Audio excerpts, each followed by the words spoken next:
Le résumé du livre Le journal d'un PDG, les 33 lois de l'entreprise et de la vie de Steven Bartlett va commencer. Profitez bien. Point clé 1, les fondements de la grandeur. Le talent seul ne garantit pas le succès à long terme. Si des aptitudes innées peuvent vous aider à atteindre certains objectifs, ceux qui changent vraiment la donne possèdent un ensemble de compétences plus larges. Travaillez sur votre personnalité, car c'est elle qui façonne votre réalité. En fait, toute réussite exceptionnelle repose sur 4 piliers fondamentaux. 1. Le pilier de l'identité se concentre sur la maîtrise de soi, la compétence la plus difficile mais la plus gratifiante à maîtriser. 2. Le pilier de la narration montre comment persuader, vendre et diriger en utilisant le pouvoir d'une histoire. 3.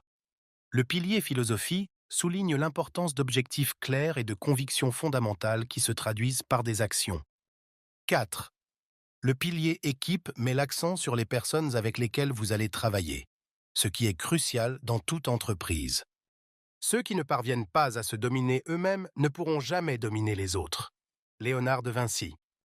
De plus, vous trouverez 33 lois qui vous aideront à renforcer ces 4 piliers et à obtenir des résultats exceptionnels dans votre vie professionnelle et personnelle. Point clé 2, travaillez sur votre vision des choses. Loi 1, suivez le bon ordre. Steven Bartlett pense que vous pouvez libérer tout votre potentiel en cultivant 5 domaines essentiels, également appelés les buckets. 1. Connaissance. 2. Compétences. 3. Réseau. 4. Ressources.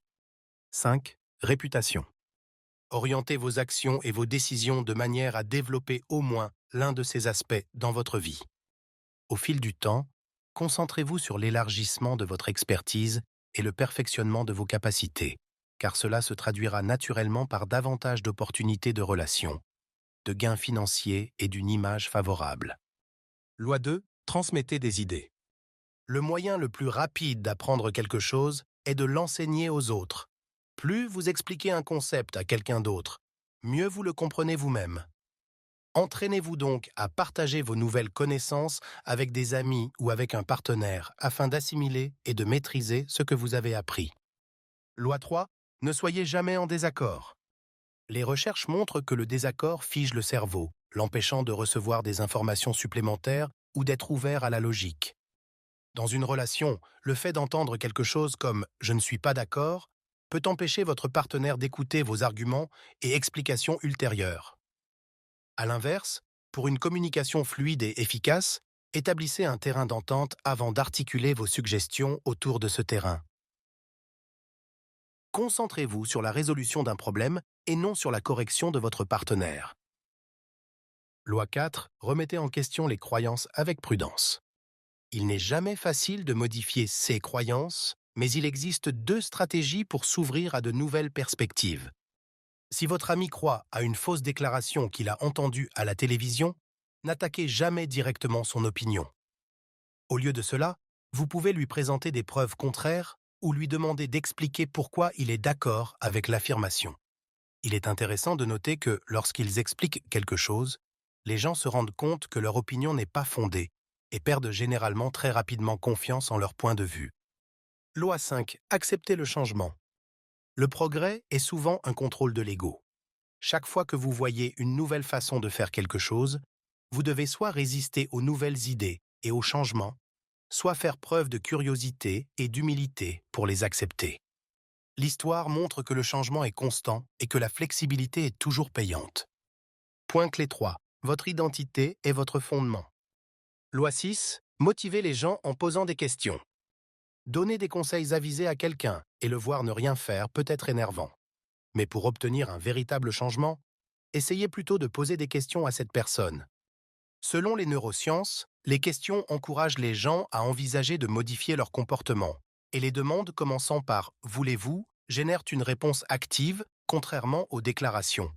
Par exemple, pour motiver votre équipe à manger plus sainement, terminez votre lettre ou votre discours en demandant « Allez-vous faire des choix alimentaires plus sains aujourd'hui ?» Loi 7. Protégez l'image de soi.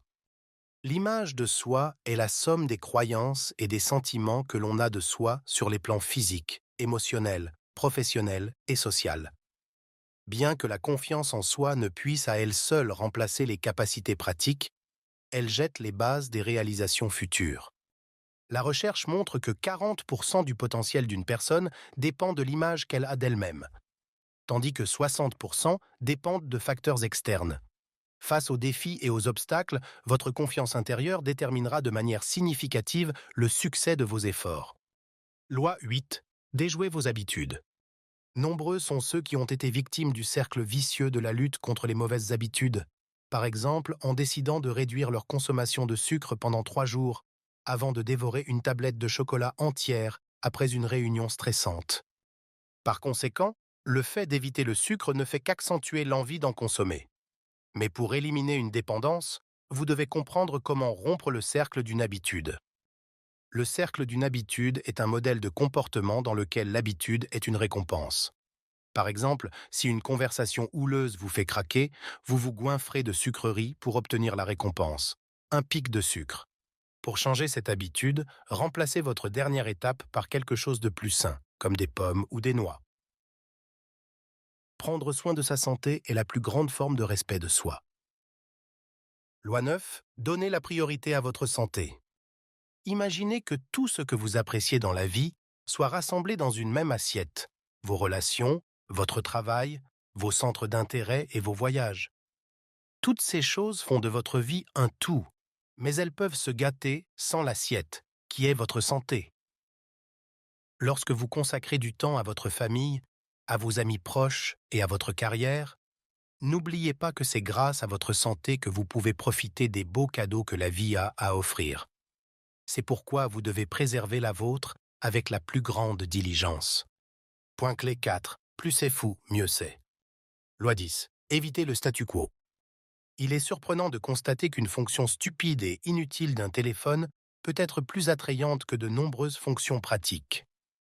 En d'autres termes, l'absurdité pique davantage la curiosité que la qualité d'un produit. Ainsi, en plus d'améliorer vos services ou vos produits, ajoutez de l'humour et de l'amusement en créant des noms bizarres ou en ajoutant des attributs ridicules. Loi 11. Faites en sorte que votre message soit dérangeant. Lorsque vous entendez répétitivement la même phrase, elle perd son sens. Cela est dû à une habitude. Vous cessez de prêter attention aux mots parce que votre cerveau les considère comme suffisamment familiers pour les ignorer. Pour éviter cela dans le marketing, utilisez une terminologie non saturée et des expressions inattendues pour attirer l'attention de votre audience. N'oubliez pas que chaque récit a une durée de vie limitée, alors ne cessez jamais de générer de nouvelles idées. Loi 12. Craignez l'indifférence. Les gens prêtent plus d'attention à une marque qui leur fait ressentir quelque chose, que ce soit en bien ou en mal. Par conséquent, lorsque vous élaborez une campagne de marketing, faites appel aux sentiments de votre audience et faites-la réagir sur le plan émotionnel. N'oubliez pas non plus qu'une réponse négative n'est pas toujours synonyme d'échec. La valeur vit dans l'imagination du client. Loi 13. Façonnez les perceptions. Ce n'est pas logique, mais vous vous sentirez probablement plus satisfait après un trajet d'1 heure avec une connexion Wi-Fi qu'après un trajet de 30 minutes sans connexion. Cette irrationalité humaine permet toutefois d'améliorer la satisfaction des clients avec un investissement relativement faible. Par exemple, si vous êtes prothésiste ongulaire, portez un uniforme médical pendant la manucure. Cet acte créera une aura de propreté et de professionnalisme autour de vous et contribuera à asseoir votre réputation et, du même coup, votre chiffre d'affaires. Loi 14. Offrez moins que le meilleur. Imaginez que vous mordiez dans un bonbon sans sucre qui imite le goût des Snickers. Malgré la qualité de ses ingrédients, vous pourriez le trouver psychologiquement peu attrayant parce que vous vous attendez à une expérience moins sucrée et donc plus saine. Envisagez d'utiliser ce principe en marketing. Selon le contexte, présentez les produits comme légèrement inférieurs afin d'améliorer la perception qu'ont les consommateurs de leur efficacité ou de leur qualité. Point clé 5. Modifiez le prix en fonction du contexte. Loi 15. Maintenez un cadre. Les gens tirent plus de sens du contexte et du cadre que des faits. Construisez donc l'image que vous voulez donner à votre audience et renforcez-la dans chacune de vos actions. Par exemple, si vous représentez une marque de luxe, mettez l'accent sur une approche individuelle et évitez de mentionner la production de masse, car cela pourrait dissiper l'impression d'exclusivité. La valeur n'existe pas. Il s'agit d'une perception à laquelle nous parvenons en fonction des attentes auxquelles nous répondons. Stephen Bartlett. Loi 16. Utilisez l'effet boucle d'or. L'effet boucle d'or est une stratégie qui consiste à présenter à votre client une série d'options et à mettre ainsi en évidence l'option que vous souhaitez vendre. Par exemple, lorsque vous présentez des options d'adhésion à des clients, proposez-leur 3 options. La moins chère, la plus basique et la plus onéreuse. Entre les deux extrêmes, l'option du milieu semblera la plus raisonnable à vos clients, qui se décideront ainsi plus rapidement. Loi 17. Faites essayer vos produits aux gens. Tenir un téléphone dans un magasin et jouer avec vous donne envie de l'acheter, car vous le percevez automatiquement comme plus désirable. Il s'agit là d'un effet de dotation à l'œuvre, un biais psychologique qui pousse les gens à accorder plus de valeur à quelque chose simplement parce qu'ils le possèdent. En vertu de ce principe, laisser les gens tester votre produit les incitera à l'acheter, ce qui vous fera gagner du temps et de l'argent. L'attention de votre audience est votre bien le plus précieux. Loi 18. Mettez tout en œuvre dans les 5 premières secondes. Lorsque vous rencontrez une audience ou un client pour la première fois, les 5 premières secondes comptent le plus, car ils n'ont pas encore formé une impression de vous. Cette brève fenêtre vous offre l'occasion de façonner leur perception. C'est pourquoi vous ne devez jamais commencer votre présentation par une introduction cliché. Au contraire, les premières lignes de votre message doivent attirer l'attention de l'auditeur, même le plus indifférent, et aller directement à vos idées et promesses les plus captivantes. Point clé 6. Éliminez toutes les distractions. Loi 19. Améliorez 1% par jour. Créez une culture dans laquelle vous et votre équipe vous efforcez d'améliorer les moindres détails chaque jour. Si vous êtes un créateur de mode, donnez la priorité à l'optimisation d'éléments tels que les boutons et les coutures plutôt qu'à la collaboration avec d'autres marques. Des améliorations mineures et régulières profiteront davantage à votre entreprise que des révolutions peu fréquentes. Loi 20. Restez sur la bonne voie. Avez-vous entendu parler de la règle du 1 sur 60 ? Ce principe d'aviation implique que même un écart d'1 degré par rapport à la route éloigne l'avion de sa destination d'1 mille par tranche de 60 000 parcourus. Dans ce contexte, ce qui semble être un léger écart devient une énorme erreur. Vérifiez donc régulièrement votre stratégie commerciale et ne perdez pas de vue l'objectif final. Loi 21. Échouez davantage. Des milliers d'expériences ratées se cachent derrière chaque innovation. Cela signifie que l'échec est essentiel pour produire un travail brillant. Et plus vos mauvaises idées échouent tôt, plus vous vous rapprochez de votre tentative la plus réussie. Par conséquent, renforcez la compréhension de l'échec comme une expérience utile et non comme une défaite. Loi 22. Développez un état d'esprit de type plan A. Les personnes se trouvant dans des situations extrêmes peuvent faire des choses extraordinaires. Par exemple, si un ours s'approchait de vous, vous pourriez courir à une vitesse que vous n'auriez jamais cru possible et prendre des décisions rapides en cours de route, tout cela parce que vous n'avez pas de plan B. En affaires, vous devez agir comme s'il n'y avait pas de plan de secours, ce qui vous motivera à saisir les opportunités plus rapidement, à vous engager dans vos projets, à supporter les moments les plus difficiles et à surpasser la concurrence. Au lieu de vous calmer, le plan B vous empêche souvent de vous consacrer pleinement à vos objectifs. Loi 23. Faites face à l'affreuse vérité. Il est tout à fait humain de faire l'autruche, c'est-à-dire de ne pas vouloir voir les informations désagréables et les réalités difficiles de la vie. Cependant, éviter l'inconfort crée des angles morts dans votre entreprise ou votre vie personnelle, ce qui les rend plus fragiles et vulnérables. Pour réussir dans n'importe quelle entreprise, vous devez rechercher la vérité, même si elle est parfois désagréable. Point clé 7. La positivité est-elle surfaite ? Loi 24. Acceptez la pression. Bien que l'on dise souvent que le stress nuit à la santé, vous pouvez recadrer ce concept et en tirer profit. Lorsque vous êtes sous pression, ne vous focalisez pas sur la peur de mal faire. Au contraire, utilisez cette tension comme un catalyseur pour être plus performant. Une telle attitude ouvrira de nouvelles sources de créativité et d'énergie et apportera même plus de joie et d'excitation dans le processus. Loi 25. Posez la question négative magique. Lorsqu'ils réfléchissent à un projet, les gens se concentrent souvent sur les raisons pour lesquelles leur idée va fonctionner, et pas le contraire. Bien que la pensée positive crée une synergie puissante, il est également bénéfique d'examiner de près les inconvénients de vos initiatives. En vous demandant pourquoi cette idée échoue-t-elle, vous mettrez en lumière les points à améliorer, ou vous pourrez mettre l'idée de côté et réorienter vos ressources vers d'autres projets. Quoi qu'il en soit, n'ayez pas peur d'envisager vos projets sous un angle négatif. Une perspective négative est un test de validation de vos idées.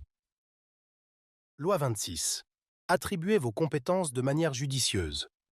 Imaginez deux comptables. L'un travaille en tant qu'indépendant pour un café local et l'autre pour une galerie d'art mondialement connue.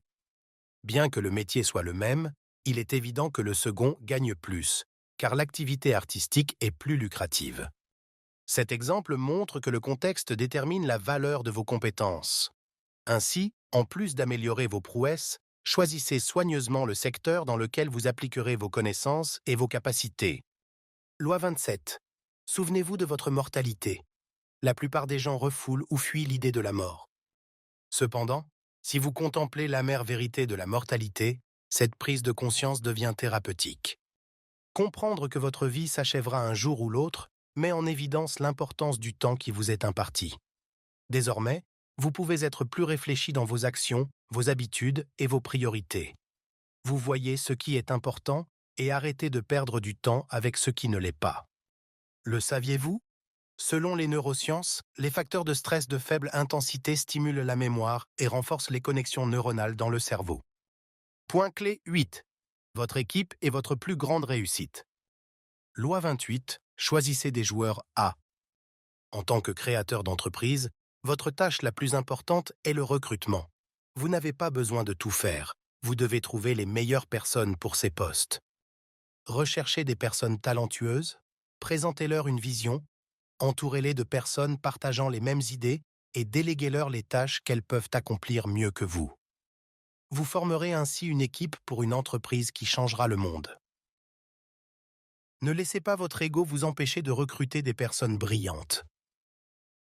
Loi 29. Préservez la culture d'entreprise. Les jeunes entreprises n'ont rien à voir avec un emploi traditionnel. Une équipe passionnée par une idée peut consacrer son temps et son énergie à un projet, ce qui permet d'obtenir des résultats exceptionnels. Bien qu'un tel enthousiasme ne soit pas durable à long terme, intégrez cette mentalité de la première heure dans la philosophie de votre entreprise. Au fur et à mesure que l'entreprise se développe, embauchez des personnes qui comprennent vos valeurs et qui renforceront votre éthique. Loi 30. Apprenez à licencier des employés. Le licenciement est une compétence essentielle à maîtriser et vous serez mieux à même de gérer votre équipe si vous avez des objectifs et des valeurs claires. Lorsque vous examinez les performances et les convictions culturelles d'une personne, posez-vous la question suivante. Notre entreprise prospérerait-elle ou échouerait-elle si tout le monde était comme cette personne ? La réponse indiquera s'il faut licencier, former ou promouvoir cette personne. Loi 31. Célébrez les petites victoires. Des études montrent que les gens perçoivent le succès sur le plan émotionnel plus que par des chiffres. Vous pouvez donc stimuler le mouvement vers l'avant en mettant le doigt sur les plus petites victoires et en appréciant les réalisations de votre équipe. Cette méthode donnera le sentiment d'avancer et créera une dynamique de progrès. Loi 32. Dirigez votre entreprise comme un caméléon. Bien qu'unis par une même ambition, les membres de votre équipe peuvent être très différents. Certains ont besoin de mots de soutien, d'autres ont besoin d'affection pour se motiver. Comprenez les besoins et les motivations de vos employés afin de pouvoir y répondre efficacement. Loi 33. Ne cessez jamais d'apprendre. Quels que soient les sommets que vous atteignez, rappelez-vous qu'il n'y a pas de limite à la connaissance, à la sagesse et à la compréhension. Et qui que vous soyez aujourd'hui, employé, chef d'entreprise ou investisseur, continuez à apprendre et à remplir quotidiennement votre seau de connaissances. Conclusion du résumé. Pour vraiment faire la différence et obtenir un succès durable, vous devez percevoir votre vie comme un système cohérent. Comprenez que tous les domaines sont interconnectés. Le succès d'une entreprise nécessite une bonne santé physique et le développement d'une excellente équipe exige un développement personnel continu.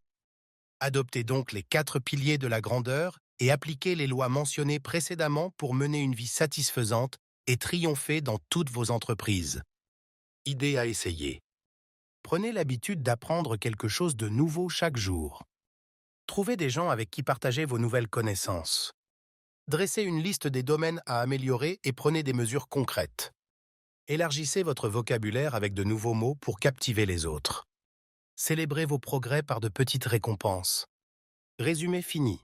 Prenez le temps de l'évaluer afin que nous puissions vous aider à vous développer de la meilleure façon possible.